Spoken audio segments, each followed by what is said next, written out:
Saludos, estimados estudiantes. En este video tutorial vamos a hablar sobre el análisis en dentición mixta. En dentición mixta tenemos ciertas características, difieren de la dentición decidua, ¿no? Pero algunos aspectos son similares, ¿no? Por ejemplo, la forma, la simetría, línea media, el paladar, las malposiciones dentarias. Ya no existen escalones, ¿no? Usamos la relación molar de Angle. Distancia intercanina, distancia intermolar. Los espacios primates tampoco estarían presentes porque estamos en dentición mixta. Ahora, hay casos donde podrían estar presentes, por ejemplo, en determinadas piezas deciduas, ¿no? Entonces, hay que ver si están o no presentes, ¿no? Los espacios primates, por lo general, en el superior se encuentra entre lateral y canino, pero a veces el lateral ya es permanente, entonces ya no está, ya no tiene ese concepto, ¿no? Ya no cumple con el concepto estricto, ¿no? Entonces hay que ver los espacios primates. A veces están, a veces no están. A veces tenemos los dos centrales permanentes, los laterales son deciduos, caninos son deciduos, ahí sí podemos determinar los espacios primates. Basta que haya una molar permanente, dos molares permanentes, una pieza permanente, ya se le considera dentición mixta. Ya, entonces, algunas características de dentición decidua podrían estar presentes como no. En el modelo inferior, la misma analogía, forma, simetría, ¿no? De manera muy semejante, ¿no? Distancia intercanina, distancia intermolar, línea media, espacios primates, malposiciones dentarias.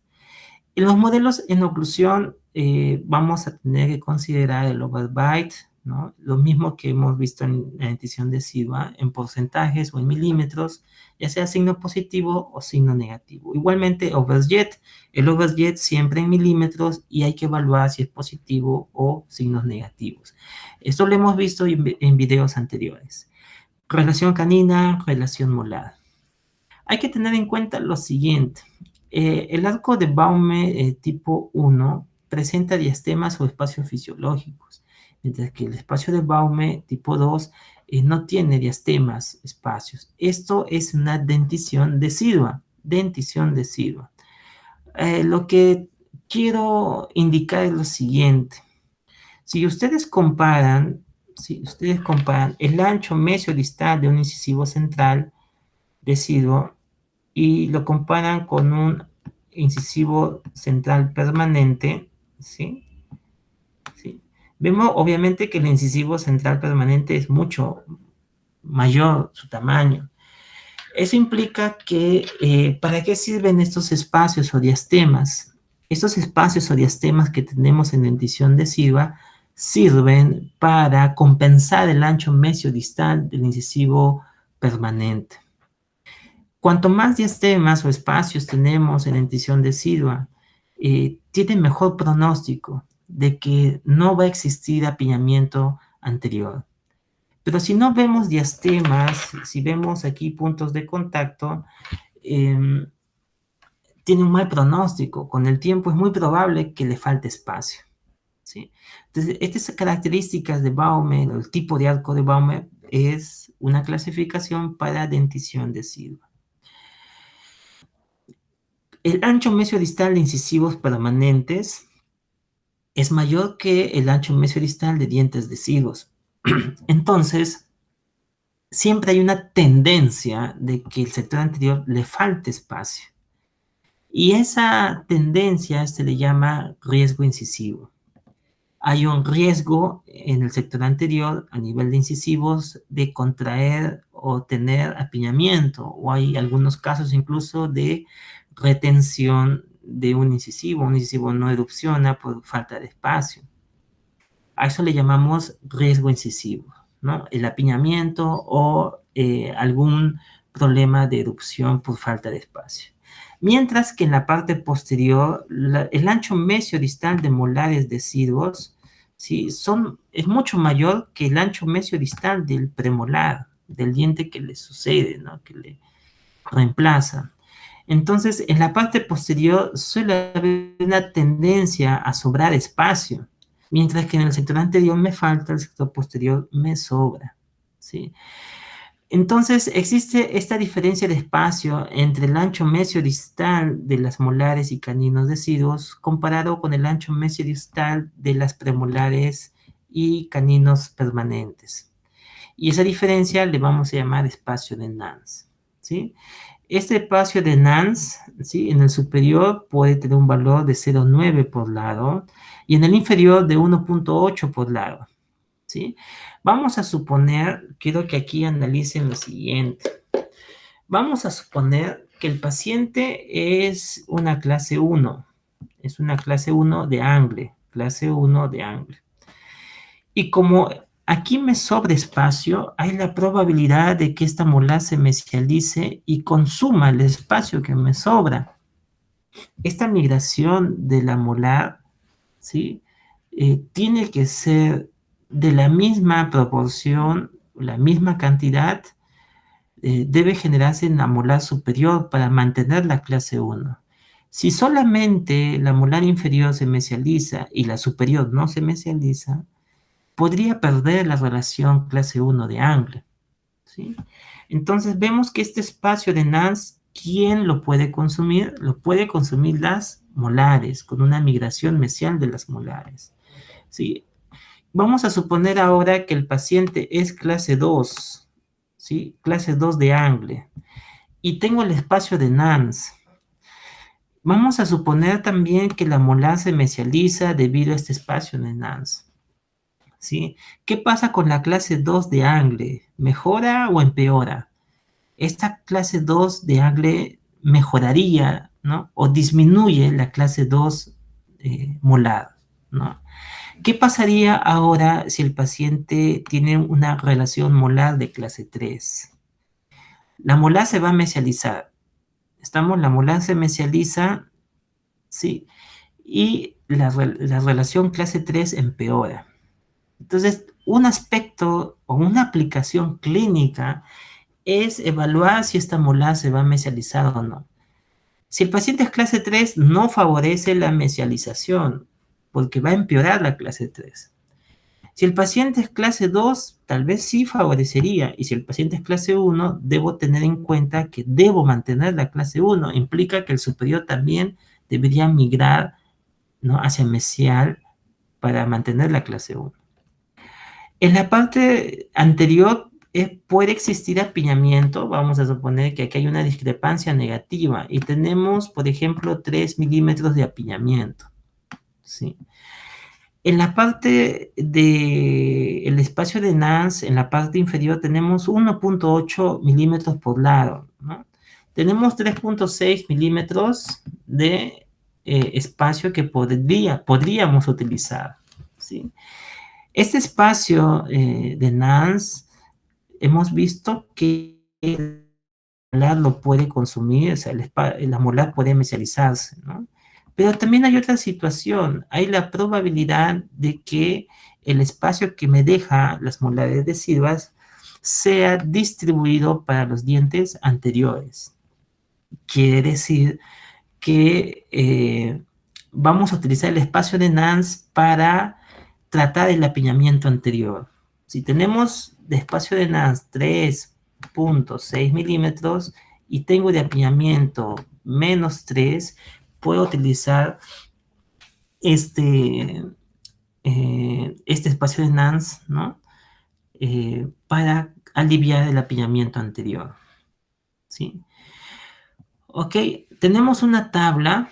En esta tabla podemos registrar el espacio requerido, el espacio disponible y tenemos la discrepancia. Acuérdense que la discrepancia, ¿sí?, la discrepancia es igual al espacio disponible menos el espacio requerido. ¿Sí? Espacio disponible menos el espacio requerido. ¿Sí?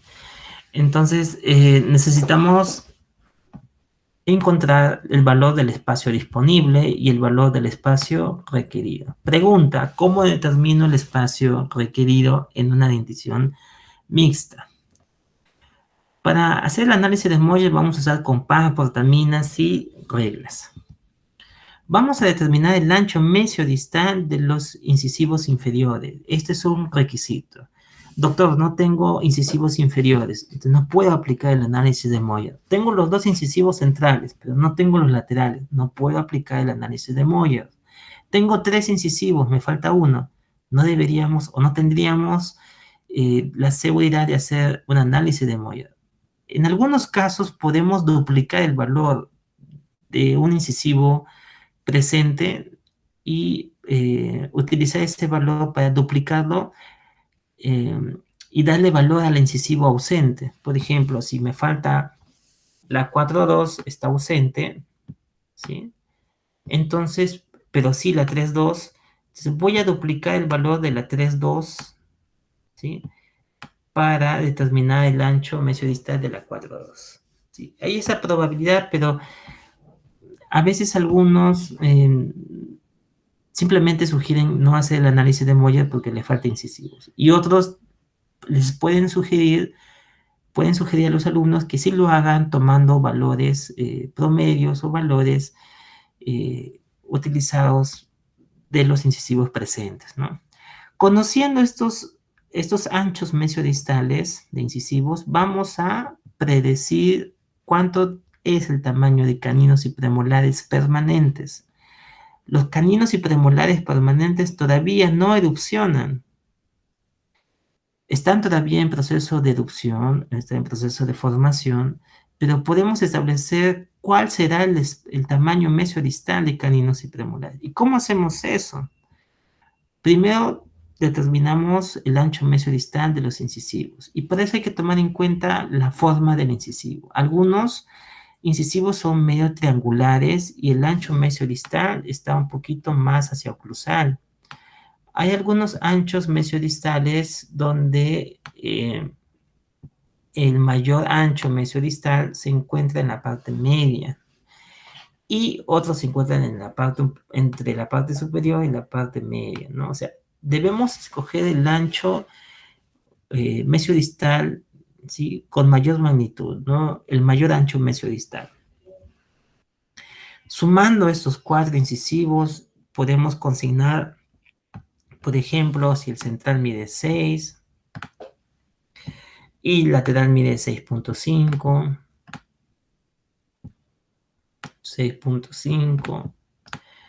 Entonces, tendríamos aquí 12 y 13, 25. ¿Sí? Es un ejemplo, ¿sí? Ya, ahora vamos a sumar eso y lo vamos a consignar acá, ¿sí? Vamos a utilizar la tabla de Moyers utilizando el ancho mesiodistal de los incisivos. ¿Ya? La tabla solo funciona con la suma de los anchos mesiodistales de incisivos. No funciona con la suma mesiodistal de incisivos superiores, no, solo con los incisivos inferiores. Teniendo el valor de la suma de los incisivos inferiores, voy a ver el espacio requerido tanto para la arcada inferior como para la arcada superior. Usaremos el porcentaje de 75%. Y en la parte superior vamos a consignar, ¿sí? ¿Sí? El valor que hemos encontrado, por ejemplo, la suma de los 4 incisivos. ¿Cuánto era la suma de los 4 incisivos? Como ejemplo hemos puesto 6, 6.5, sumaban en total 25. ¿Sí? Es un ejemplo. Entonces, en la fila superior tenemos el valor de 25 y vamos a usar el porcentaje de 75%. De modo que vamos a ver que corresponde a un valor de 23.7. Este 23.7, ¿qué vendría a ser el espacio requerido? ¿Cuál es ese espacio? O sea, no me queda claro de qué espacio estamos hablando. Bueno, el espacio que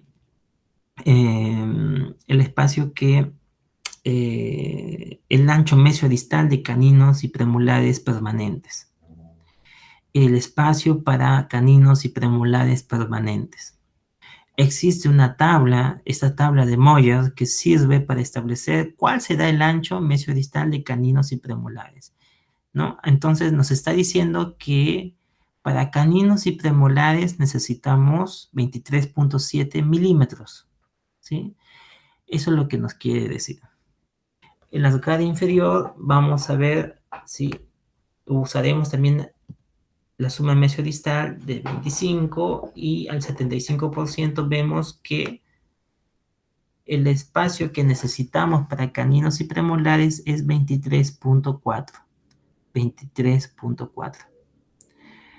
Ok, entonces ya tenemos el espacio requerido y lo podemos consignar en una ficha de modelos. Vamos ahora con el espacio disponible, ¿sí? Vamos a suponer que nuevamente que este incisivo mida 6, el lateral mide 6.5, ¿sí? 6.5. Con un compás voy a medir la suma de estos dos, vendría a ser 12.5. Voy a proyectar esa distancia tomando línea media y voy a proyectar, ¿sí?, esos 12.5. Los 12.5 milímetros vendría a ser el espacio, es el espacio para el incisivo central y lateral. Otra vez voy a utilizar el compás y con la marca que había hecho con el lápiz de la proyección de 12.5, marqué con lápiz aquí 12.5. Voy a utilizar el compás desde ese punto hasta mesial de molar, mesial de primera molar. Y este espacio es el espacio para caninos y premolares. El espacio que disponemos para caninos y premolares. Es el espacio disponible. Espacio disponible. Entonces, este espacio disponible de caninos, para caninos y premolares es luego de que el incisivo central y el incisivo lateral, ¿sí?, tengan su espacio respectivo. Por ejemplo, vamos a poner un ejemplo. Vamos a suponer que seguimos con las medidas 6 y 6.5. ¿Sí? Cada uno mide 6, 6.5. ¿Ya? Vamos a suponer que el incisivo central está en buena posición, está en su posición ideal, no está apiñado, pero vamos a suponer que el incisivo lateral se encuentra lingualizado. Uno mide 6, el otro mide 6.5. Entonces lo que yo debo hacer es separar el espacio para esos dos incisivos. Debo separar los 12.5. ¿Sí?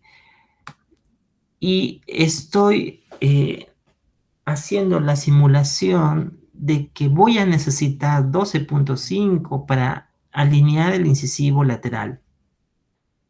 Luego de que se alinee el central y el lateral, el espacio que me sobra es el espacio para caninos y premolares permanentes.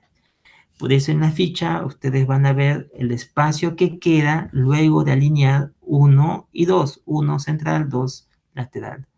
En la ficha que usamos en la universidad, dice en la tabla, espacio que queda luego de alinear 1 y 2. ¿Cuál es ese espacio? Es el espacio disponible, luego de alinear incisivo central y lateral. Entonces, tenemos ya consignado el espacio disponible y lo vamos a hacer por lado. Primero el lado derecho, luego el lado izquierdo. Igualmente, vamos a suponer que en el lado izquierdo del modelo tenemos el incisivo central, digamos, lingualizado, y el lateral, así, como que medio apiñado. Uno mide 6, el otro mide 6.5, entonces sumamos los dos, 12.5. Hacemos una marca con lápiz que indique dónde está proyectado esos 12.5 y el espacio que me queda es el espacio para caninos y premolares. Caninos y premolares. Ok, entonces es individual, lado derecho, lado izquierdo. Puede darse el caso que en el lado derecho tenga más espacio y el lado izquierdo menos o viceversa. Eso es independiente. Puede que el apiñamiento exista en un lado y el otro lado no. Tal como lo hemos señalado en un video tutorial, ¿no?, en la parte de apiñamiento, creo que fue la primera clase, el primer tutorial. Bueno, entonces la diferencia entre el espacio disponible y el espacio requerido vendría a ser la discrepancia. Y fíjense que hablamos de una discrepancia del lado derecho y lado izquierdo. O sea, tengo el espacio requerido según la tabla, ¿sí? Para el lado derecho. Vamos a volver a la tabla. En la tabla en el superior nos decía 23.7. Entonces aquí vamos a consignar 23.7. Vamos a suponer en el superior 23.7.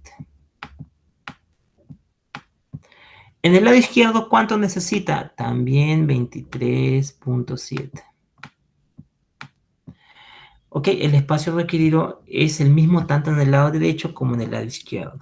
En el inferior, ¿cuánto era? 23.4. Igual vamos a poner en la tabla 23.4. En el lado izquierdo inferior también necesita la misma cantidad, 23.4. ¿Sí? 23.4. El espacio disponible, ¿cuánto es en el lado derecho superior? Ah, miren, acá también hay una idea, ¿no? O sea, una recomendación, ¿no? Para saber el espacio disponible de caninos y premolares superiores, voy a utilizar el ancho del central y el ancho del lateral, obviamente. Vamos a suponer que uno mida 9 y el otro mida 7, ¿sí? Los dos suman 16, entonces voy a proyectar de línea media 16 milímetros. Esos 16 milímetros son para el central y lateral. Lo que me queda es el espacio para caninos y premolares. Hago una marca con lápiz donde se proyecta, ¿sí?, la suma mesiodistal de central y lateral, y lo que me queda es el espacio disponible. El espacio disponible para el modelo superior utiliza el central y lateral, ¿no? El ancho mesiodistal del central y lateral superior. Para el espacio disponible inferior utilizamos el ancho mesiodistal de incisivos inferiores. Ojo, ¿sí?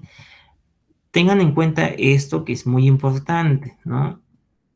Debo proyectar el ancho mesiodistal de central y lateral permanente superior, ¿sí? Vamos a suponer que el central está girado y el lateral está palatinizado. Estamos así. Siguen midiendo igual, 9 y 7. Entonces voy a coger un compás y lo voy a proyectar 16 milímetros, ¿ya? Y eso es el espacio para central y lateral. Lo que me queda de la marca mesial de molar es el espacio para caninos y premolares permanentes.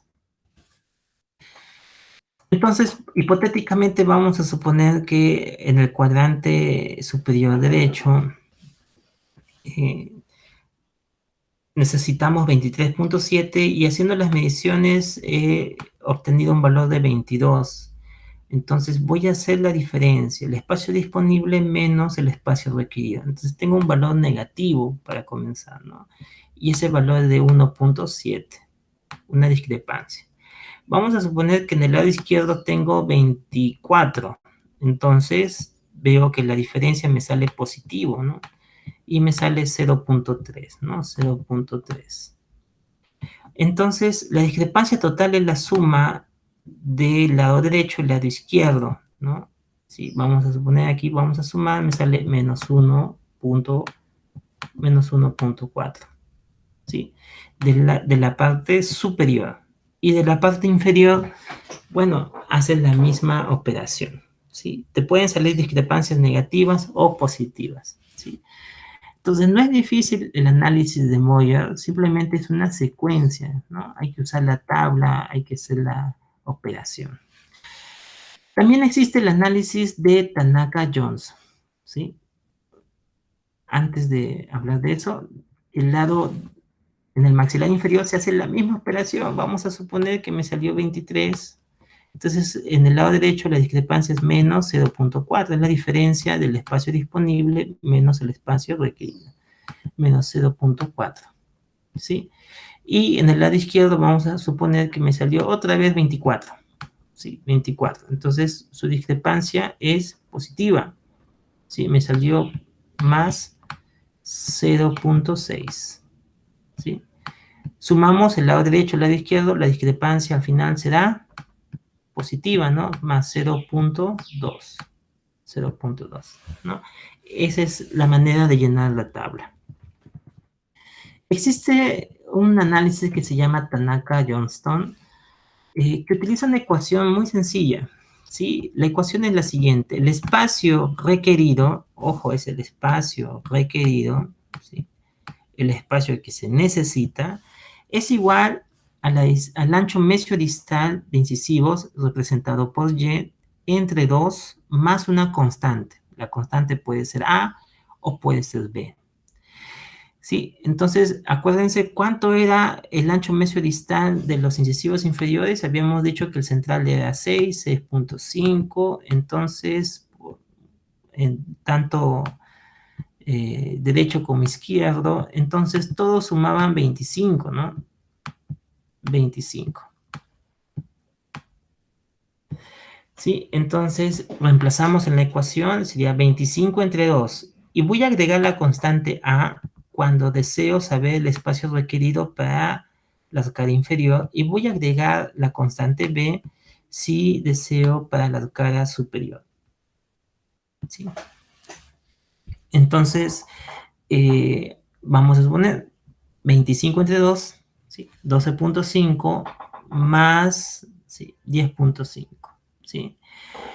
Ese vendría a ser el espacio requerido para los dientes inferiores, ¿no? Entonces, 12.5, ponemos aquí, ¿sí? Más la constante A si queremos inferiores, 10.5. ¿Cuánto sale para los inferiores? Nos sale casi 23. 23. Este es un método para determinar el espacio requerido. No determina el espacio disponible. ¿Sí? No determina el espacio disponible. Ahora, en este caso nos dice 23. El espacio que necesitamos es 23. Será 23 por lado. Lado derecho 23, lado izquierdo 23. Y si yo quiero saber el total, o sea, quiero saber cuánto es en la arcada superior, multiplico por 2. ¿No? Lado derecho nos sale 23, lado izquierdo 23. Ahora, ¿en qué se diferencia del análisis de Moyer? Bueno, el análisis de Moyer te dice el espacio disponible y te dice una discrepancia. ¿Se acuerdan de la tabla? Para los incisivos inferiores nos decían 23.4. Según Tanaka Johnston, nos dice que necesitamos 23. Entonces es un método válido que podría ser utilizado en la clínica, ¿no? Es más práctico, es más sencillo. ¿Cuánto espacio necesitas? A ver, sumo mitad más la constante A, 23, ¿no? Según el análisis de Moyer en la tabla, necesitamos 23.4, son valores muy próximos. Sí, y reemplazamos la constante por B con 11 milímetros si queremos para el incisivo superior, para los caninos y premolares superiores, ¿no?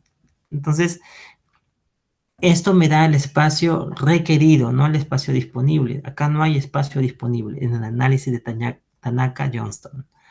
¿Sí? Entonces, es un complemento y es muy válido usarlo en la clínica. Muy bien, esto sería todo en cuanto a análisis en dentición mixta. ¿Sí? Nos vemos en el siguiente video tutorial. ¿Sí? Hasta luego.